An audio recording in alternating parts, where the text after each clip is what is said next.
Okay, hello and welcome to Broadish. I am Felicia Madison here with our co-hosts Hollie Harper and Jocelyn Chia. And joining us this week is Onika McLean. Welcome. Very excited.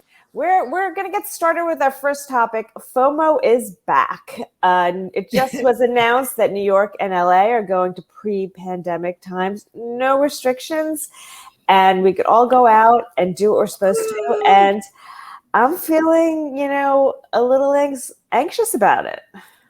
Why? I just don't know. It's like I was invited to this birthday lunch last week, and it was like I had to get dressed and put on clothes and like be with people, and I was like, oh, I'm not ready. I just want to lay in my pajamas in bed. It was not really FOMO for you. It's just lazy hoe. I'm not lazy, but I do. I lay in bed and get work done. Yeah, I just got so used to. I don't know. Maybe I'm like a homebody. You're a homebody. Yeah. Well, I'll tell you one thing that was weird was I ran like crazy errands yesterday, and all the different stores I went into, it was like a collage of rules. It was like one place was like mask. Other place, people had a mask around the ears. Some people had a mask on. Other place, nobody had a mask on. So it was just like, it's kind of weird. It's kind of up and down with people. Do you guys find that the rules are different in different places? Yeah, well, I walk in and I'm like, I have my mask on, and I said, do I have to wear my mask? And not if you're vaccinated. And then you just like pull it down and it becomes that chin strap. Yeah. Which I actually like. It's coming in handy. I'm gonna be sad when I don't have the ability to like cover my chin. Cover your chin. I was walking through New York City yesterday, and I was without my mask because it's outdoors. And I was like, I think I'm gonna have to keep wearing my mask for the smells. New York is so yes. It's a marijuana filter. Yeah. Yo, that is one thing. I have young kids. I have a 14, well, not that young. I have a 14-year-old daughter, a 9-year-old son.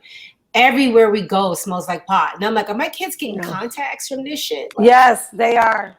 You know what I mean? Like, I'm just like, like, I don't mind you smoking your weed wherever, but it's like, I wouldn't want you to throw alcohol in my kid's mouth. You know what I mean? So can you are they behaving differently after they smell that marijuana? Are they more chill? Wow. Look at that. Are they calmer? No, not any calmer. No. See, I was going to ask, did they pig out after? Right. Oh, Doritos. Did they ask for sour cream potato chips? Did they get Ben Jerry's? That munchy life is a real thing. Yeah, that's the reason why I don't smoke. Like, if I want to be depressed and eat a lot, I do not need a drug. Yeah, so you guys excited to go out and be with people, or are you a little nervous? I'm excited to be out, but I got to be real with you. I went out last Saturday for a kid's birthday party. It was really just an excuse for the adults to get together, like my mom and dad crew. I was wiped out the next day. Like, I was like laid out. Like, I fell asleep so hard. I don't know. I'm not strong right now. I'm not strong enough. I'm at half capacity. I don't know. For me, I've always been outside during this whole pandemic, but it is different. Like, we did shift down a little bit. We were able to like rest and chill out. And now everybody's posting shit and you're like, I should be there. Why am I not invited? Who do they not like me? Like, all of that stuff just came back. Like, we were going to, people died. And now we're like, I would like to be invited to the Comedy Sellers Christmas party. Why am I not? Why am I not? What? There's a lot. Yeah, I know when I first came back to New York City and starting to do shows, I was so excited. I was like, oh my God, I'm back in the game. 6 days later, I was like, oh, I'm back in the grind. And yeah, I'm so tired. It's been 2 months. I was like, oh my God, I need a vacation again. So I'm like, wow, this is really tiring being out and about doing normal life. And I remember during the pandemic, I thought, I don't think I can go back to being a productive member of society anymore. I just want to sleep all day and eat and Netflix and chill by myself. That's all I wanted to do. What was it that you called me at the beginning of the show? Yeah, I know. Paul calling the kettle black. She black. Wait, what? I don't know about that. Wait, what? Black what? I'm offended. I'm offended. You're I missed the black. All I heard was black, and I was like, "Who's Oh, black? you was Who's black. black?" Hold on, bitch. Wait a minute. Wow. Yeah, you Pot know, calling the kettle black. it reminded me of something I saw this weekend.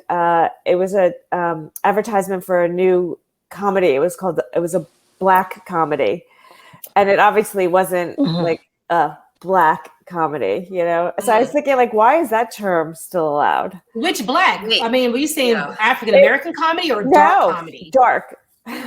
Oh. Yeah, it is kind of funny because It was the black one people with we don't really do black comedy as much. Like we do comedy, we just do good comedy. right. It was the one with the actress from Schitt's Creek. Do you know who that is? The young girl. She's in. I don't know her name, but yeah, then Kevin can F himself. Yes. Oh yeah, you were on that. So they call it a black comedy, and I was looking at her, and I'm like, she doesn't look black. The show looks very interesting because it's half sitcom and then it's half kind of like a dark comedy. Yeah.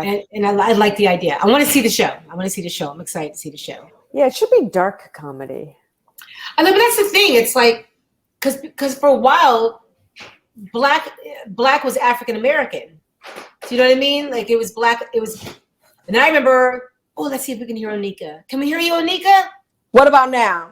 Yeah. Yes. All right. Back to me being offended. My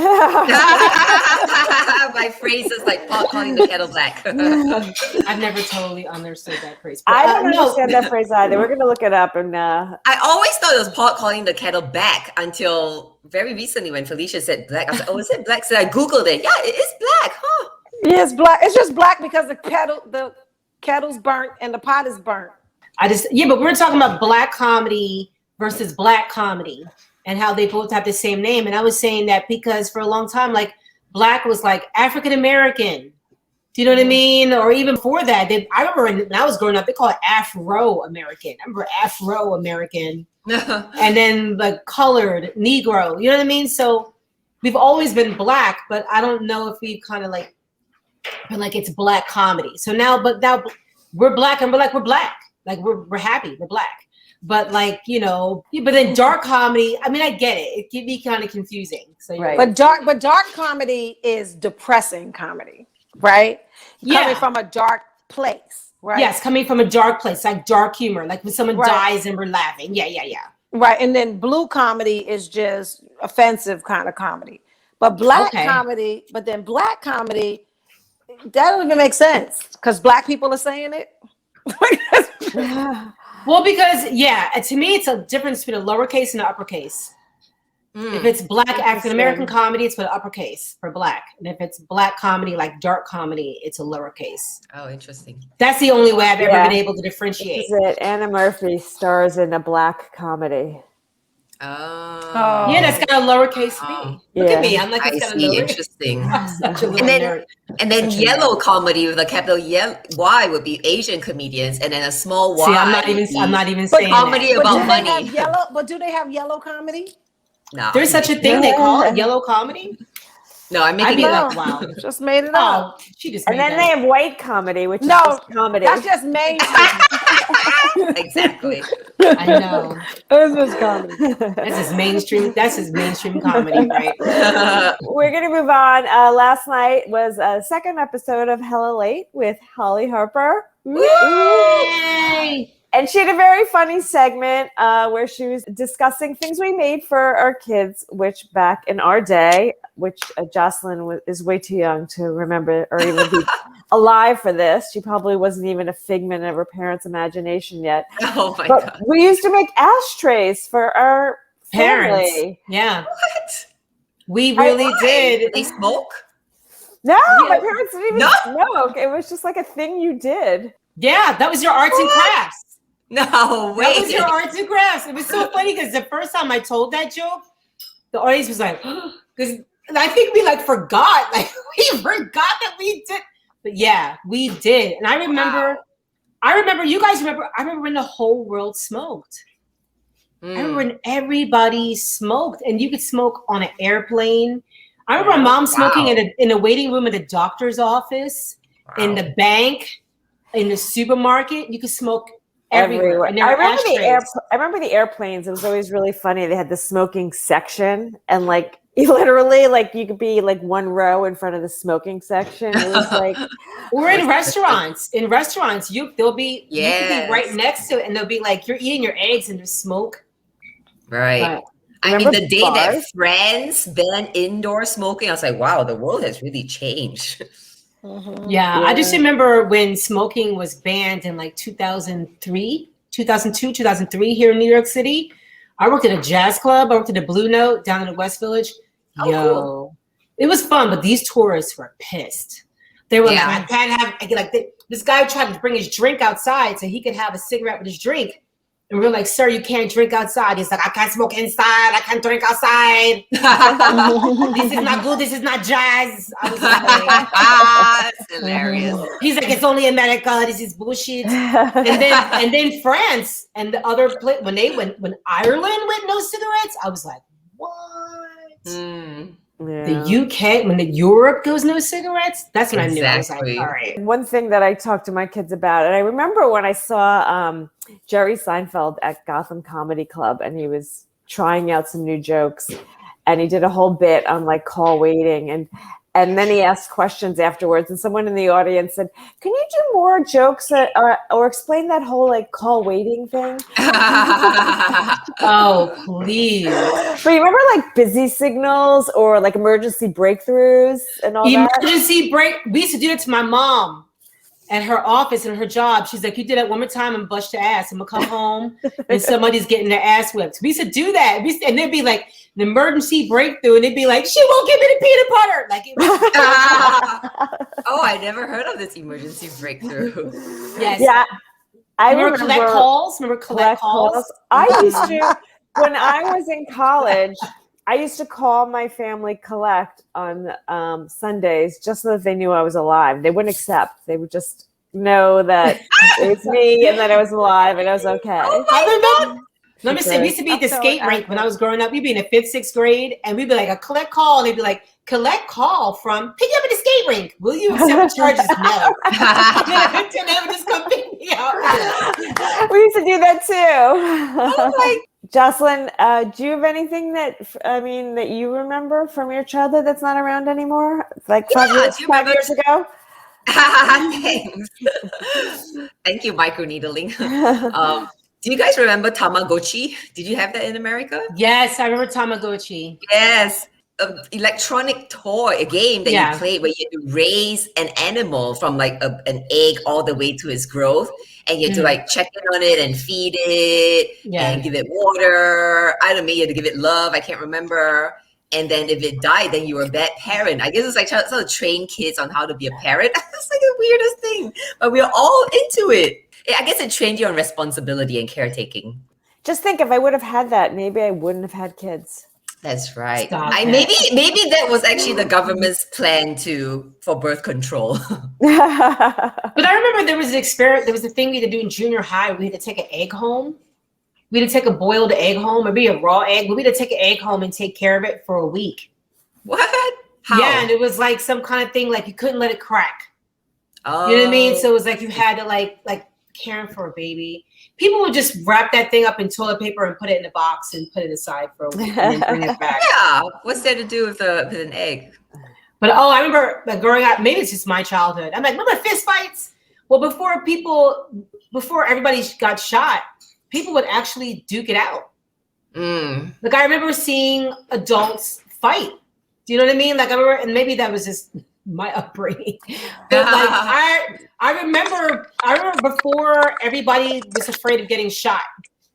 I remember that from my childhood. Before people were afraid of someone having a gun, people would actually duke it out. People would fight. And I remember seeing like people fight. And then they, you get your licks in or whatever, and then it was over. But I remember there not being a fear of a gun when I was little. That didn't happen until I was older. That fear of everybody having a gun. I remember when I was a teenager, boys would fight over the stupidest things. Like sometimes they fight over a girl, like, oh, she's my girlfriend. Oh, she's my girlfriend. So like, good for that girl. But other things would be like, why are you looking at me? And then just like, So something else that happened that I thought was interesting one day. I was driving by and I saw something about a dietitian, and my daughter had never heard that word before. Right? They don't really have it now because now they have nutritionists. Oh, because the diet is a bad word now. Is it the D word now? Yeah, I think so. She had never heard that word before. Wow, interesting. Wow. Well, Right? but I told you guys this before, but I shocked the hell out of my daughter about a year ago when I was like, man, I love Lizzo. And there was no way, and I'm so glad she came along now, because there's no way she would have been a pop star 30 years ago when I was a teenager. There's no way. And she was like, why? And I was like, there was not that body acceptance. You know what I mean? Body positivity is a wonderful thing that we did not have growing up. And she was like, Mama, what kind of body positivity did you have? I was like, they would say you were positively a big bitch. That's like, that's the positivity we got. Like with your mother being like, don't eat that. You know what I mean? And I remember people being very open about being like, oh, you're getting kind of big, or people being very open about criticizing women's bodies. People still do it, but it's a lot more muted than it was before. People used to really criticize celebrities and any woman's body like really harshly. And now you can't get away with it as much. It still happens, but you can't get away with it as much. Yeah, but now doing a fat joke on stage is kind of frowned upon. But I remember, I have this one joke about how I grew up fat in Asia, but Asian fat, so 120. And the sad thing is that it's not a joke. I was 120 and I was told I was fat. It's like true. It's not even a joke. Asia and the Upper East Side have a lot in common. Is 120 fat? Like in Asia, yes. In my neighborhood, yes, too. What? Yeah, I just think it's funny where you go in the part of the country, even in the city, depends on how you're seen as big or small or whatever. Because it's like, there's some parts in the South, it's like big sexy. Yeah. Mm-hmm. They like it. Yeah, they'll like you like thick. I mean, like together, but like thick and nice and big. Where you go down some parts of the South, they'd be like, you look hungry. Well, you look hungry, yeah. If I want to feel good about myself, I just go to Disney World. Oh, yeah. Or a Carnival cruise. Somebody told me that you gain weight, like real weight on a cruise. Yeah. Oh, yeah. See, I don't need that. I became skinny overnight just moving to America. Really? That's so unusual. Shit, I need to move to America. No, because when I got off the plane, I looked around me. I was like, oh my God, I am so skinny. Onika, what's one thing that you've noticed that you don't have around anymore? We were saying that you grew up with. Yeah, it was ashtrays, call waiting. I'd mentioned dietitian while you were gone. Is there something that you noticed that your kids are like, what's that? Well, they didn't know what Walkmans were. Oh. Yeah. What the f is a Walkman? I was like, oh, huh? That's crazy. Why would they know what a Walkman is, right? And then I was addicted to my Walkman. Yeah, me too. Are they like, is that a man who can walk?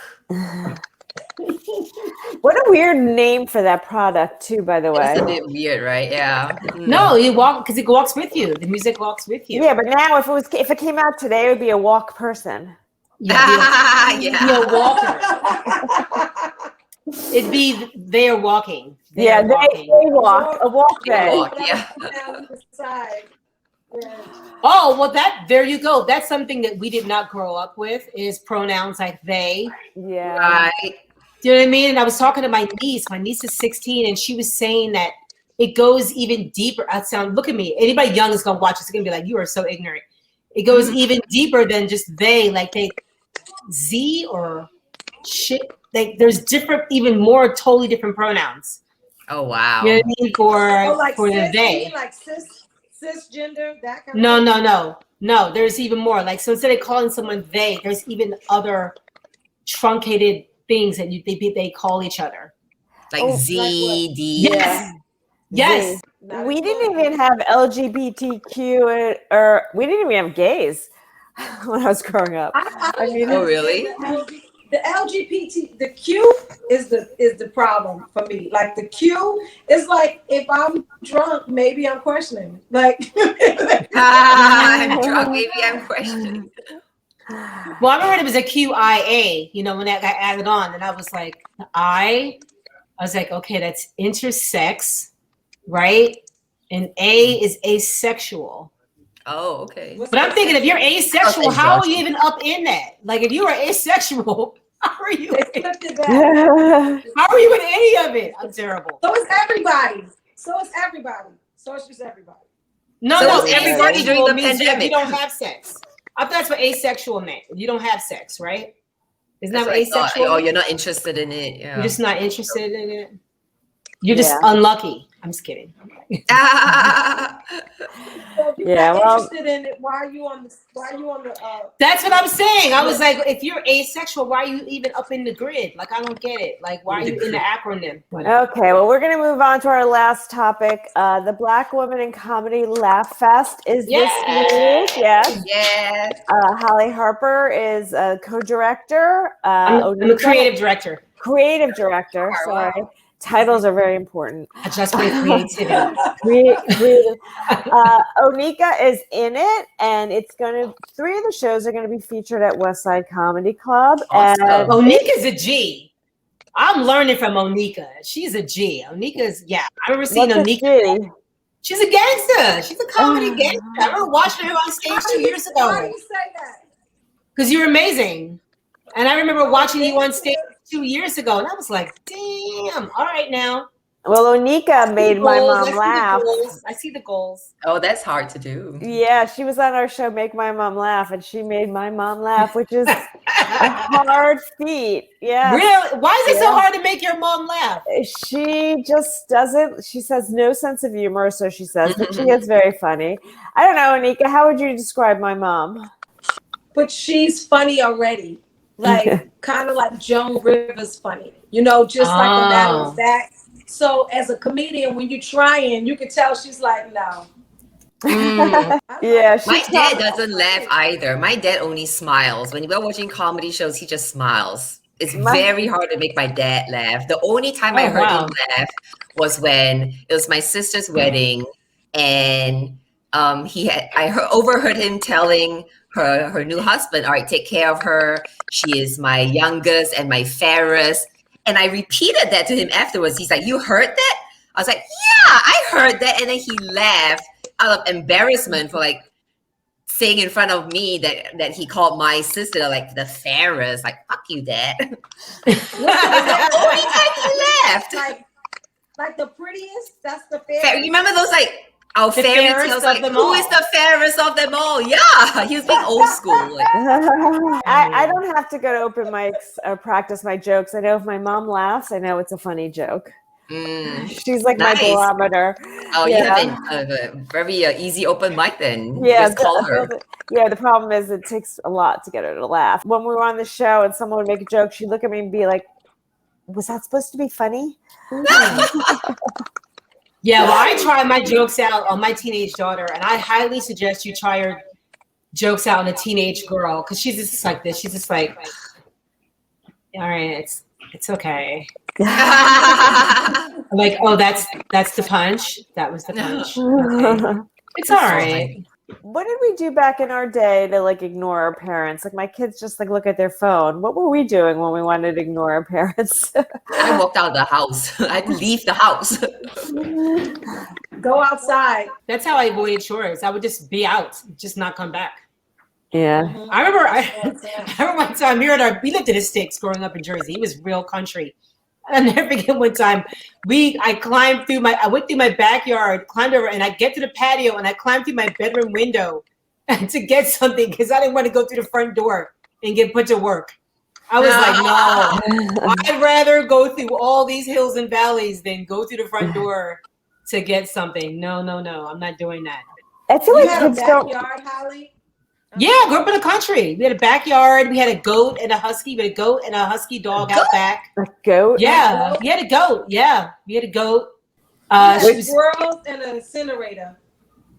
Ooh. You said squirrels and an incinerator. That doesn't sound good. Not a good combo. That's not a good that sounds kind of lethal. Did the squirrels last? The squirrels No. last, but the incinerator was in the projects. You know, they had incinerators. They burnt the garbage at the bottom, and you just like they have this like garbage chute. We have in my building we have it just kind of goes down. But yeah, I just remember growing up in the country. It was the sticks. I mean, it was the sticks. It was not suburb. It was the sticks. Like the railroad tracks were behind us. You know, and my dad would be like, "Go play on the railroad tracks." Like they really said that. Why don't you guys go play on the railroad tracks? And I was like, I don't want to get hit. And he was like, okay, if you hear it, you just lean down. He taught us how to hold the railroad track to feel it. If it's vibrating, that means the train's coming. And he was like, just don't be on there when the train's coming. That's like the parenting I got. But yeah, I remember, you know, I always wanted to live in an apartment so I wouldn't have to have all this yard work. Like to me, I so envied kids that grew up in apartments. I was just so jealous. Yeah, we used to do that. We used to have weed day, like picking weeds. Oh, yes. Yeah, we used to my dad would be like, tear it up by the root. Child In my high school, so I guess part of teaching us responsibility, we all had to do chores in school.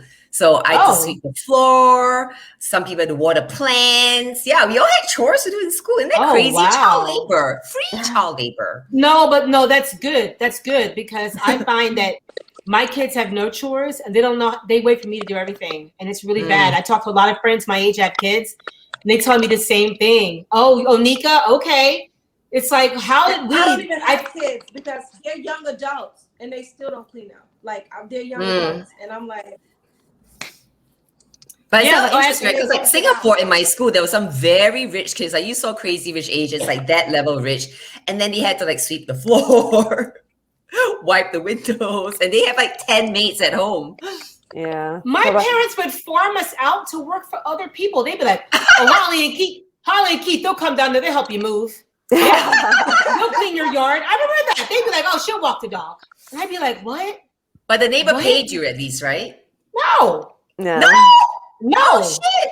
No. They'd be like, she's like to this day. I'm like people call me to ask them to help move because I'm that freaking fool. I will. If people said, "Hey, Hollie, can you help me move?" I would show up and help you move. And it'd be like me and 8 dudes. I'm like, how come there's no women here? And my sister was like, because most bitches are too smart for that shit. It's only you that shows up. Oh, so I don't like people who are afraid of labor. It's hard, but then my kids don't have chores, so it's like Well, that's interesting. Why didn't you give your kids chores? Yeah, I never thought of it.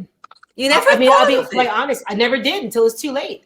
I just didn't think of it. You know what it is? It's the flipping of generations. Like I say, my grandmother was a neat freak, so my mom was a slob, and I'm a neat freak, and my kids are slobs. Like, so you did a lot of chores, and you resented it, so you're not giving chores to your kids, and they'll grow up saying, you know, I didn't have any chores as a kid because of my mom, and so I'm going to give my kids a lot of chores. It's like my parents wanted me to be like a doctor or a lawyer. They didn't want me to do anything creative, so I raised my kids to be creative. So they're going to be creative and poor, and they're going to raise their kids to be doctors and lawyers. It's so funny. Yeah, I did hear that wealth skips generation because the first generation makes the money, so the second generation can be artists, and then the third generation realizes they can't be artists. So then it keeps going that cycle. So that's what happened to me. So now I get it. Yeah. And now I get it. My mom's a psychiatric nurse. My dad's a high school principal. We're retired. And neither one of them were artists, you know what I mean? And now I'm an artist, but it's like, well, my daughter is an actress, but there's still hope for her. She's a teenager.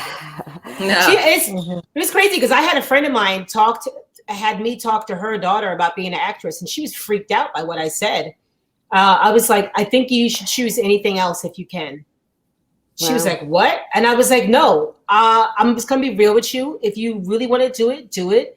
But it is a sad, crazy life. It's a whole life of having a midlife crisis. And you will, if you don't make it when you're young, you will feel out of place with your generation, with your peers. They will have things that you will not. So I'm just saying, if you want to do it, you need to be thinking about money. You might want to get a master's in business so you can monetize this early on. But don't just go out there to be an artist. And if you can do something else, I would say do something else. I'm just dead serious. Yeah, maybe that's why I'm doing this, so I could have a midlife crisis again. I just feel like there are a lot of professional parents that had pie in the sky about their kids being artists, not understanding how hard it is. Yeah, totally. I'm with you. When people ask me, Jocelyn, I'm trying to be a comedian, what's your advice? My advice is don't do it. Yeah. Don't do this if you don't have to. Don't do this if you don't have to. 100%. If you don't have to, or I don't know. I mean, if you really love it, I love it. but because you've toughed it and you're seeing some success, Right. Well, but I the lean times suck. I can say this. I think that most of the times are lean until all of a sudden it pops. But I think that with comedians, you get to this point where you're like, forget this. This is bullshit. Why would I do this to myself? And if you can stick past that part, then everything kind of starts like to jive for you. I would agree with that. But I kind of feel like, are you willing to go through those years of watching your peers get things that you don't? And then, I mean, have you guys ever heard this? When are you going to make it? Oh my God. Oh my God. I almost jumped out the window at a family get together. People were like, you know, I just want to see you on the TV. When are you going to make it? I would be in the bathroom like, I can't take this. Like, I just came here to get some chicken. What the fuck? I'm a real person. I have feelings too. But that's the best place to be, I think. I think once you get to a point where you're getting passed up and people are telling you no, that's not what they're looking for, or people start to ignore you, that's when you're on the precipice of your growth in it. I'm telling you, because there's a point where nobody even knows you exist, and you're like, they're ignoring me. No, girl, they don't know you. They have no idea who the fuck you are. Like, they don't know you. They don't know who you are. You think your name is like this. They don't know you. Yeah. They have no idea. They don't even know you to reject you. They just don't know you exist. I hate what my mom says to me. You picked the hardest career. Why don't you work behind a cash register? That's what she says. Yeah, it is the hardest career. I don't know. I think brain surgery is a little harder. No. Yeah, exactly. No, I don't. No, because once you learn how to do it, there's a clear path to being a brain surgeon.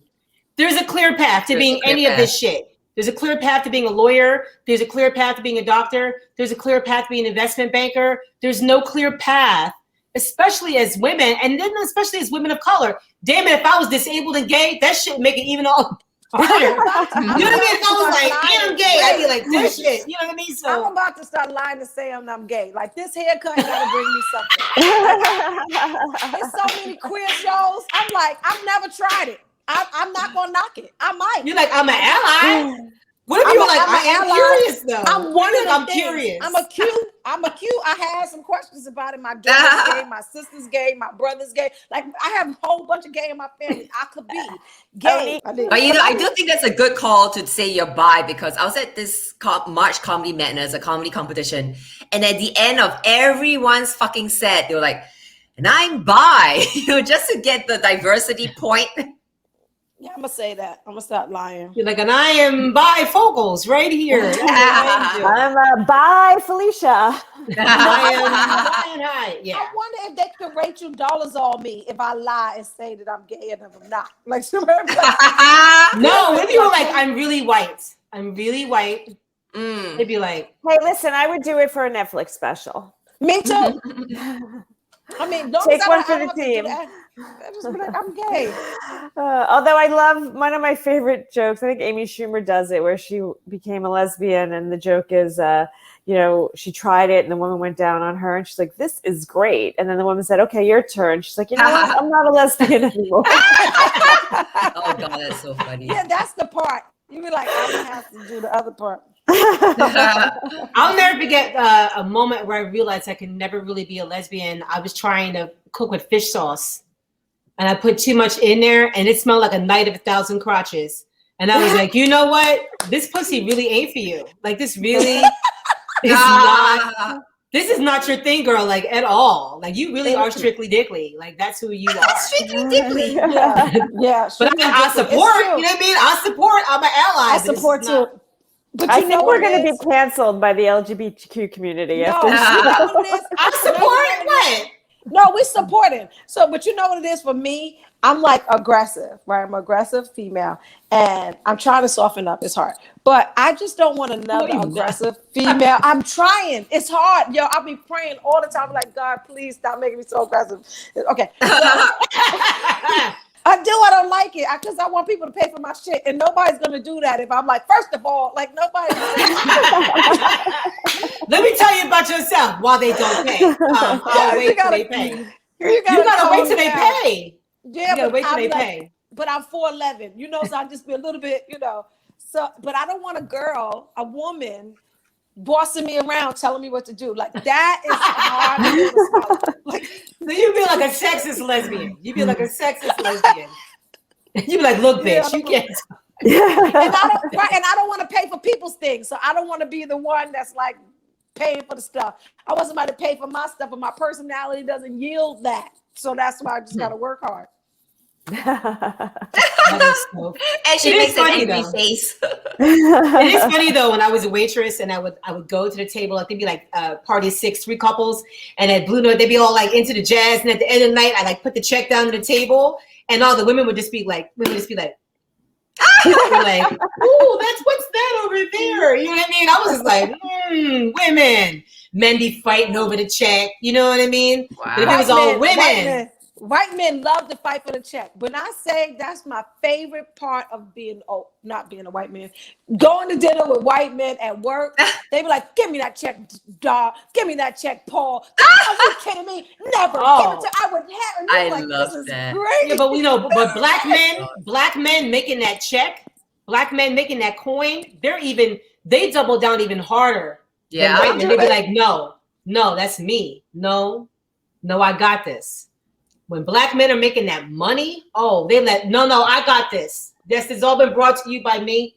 This has all been brought to you. This has all been brought to you by Sean. This has all been brought to you by Sean. They're like, this they'll is the let one you time know. I love the male ego. I love the male ego too. It's so good. But when they pretend, when they don't want to take the check, like that's a different set of circumstances. So they got. Well, there's this. It's called the check fake. You know. You just look in your pocketbook and be like, that's when you have to pee. Ooh, I gotta pee. No, it's called, you go for the bag. You go for the bag, but you don't really have your credit card in there. And they're like, no, I got it. You know, you just have to do the courtesy grab. It's the courtesy grab. But Felicia, you have to do it really slow, right? Because Damn, I can't find it. 26-7. I think I grab too fake. I can't fake it that well. So whether at dinner or in the bedroom, so I just have to. I just have to ask them. Do you want me to help with that or something? I'll give you some lessons, Jocelyn. On faking. Okay. You will never see a woman. You will never see a woman more offended than a woman who goes out to dinner with another female friend, and the female friend's like, I don't have any money. What? Have you ever gone out with another woman for lunch or dinner and they're like, I don't have any money? You're like, bitch, do I have a dick? Like, I do not. Do I have a dick? Are you going down on me later? You need more comedy friends. You need more comedy friends, Holly. Thank you for telling me that. That reminds me, by the way, we could end on this. It reminds me of something else that our kids don't have or don't understand that we had growing up, which is money. Our kids don't understand the concept of cash. They don't. They have Venmo, PayPal, I don't even touch money. When was the last time I touched, cash? And I love cash. It makes me feel good. I have to admit, I like to take cash. It seems very dirty. I feel like it brings me money if I just take cash and rub it on me a little bit. But I did this money ritual before with my girlfriends where we had just money, like actual cash on the floor, and then we rolled around in it as though we were like super fucking rich. It didn't work. Was that an affirmation, Jocelyn? Like that's why you guys are doing that? Yeah. But don't worry, it didn't work. Oh, it didn't work out. Anyway, okay, we're gonna end, guys, on this note. It was a great show, guys. That are listening live, check out the Black Woman in Comedy Laff Fest. Don't cancel me. All right, I'm just kidding. Thank you for She supports. Yeah. Thank you for joining us on Broadish. I'm Felicia Madison. I'm Hollie Harper. I'm Jocelyn Chia. I'm Onika McLean. Thank you guys for having me. Thank you. Thank you for coming.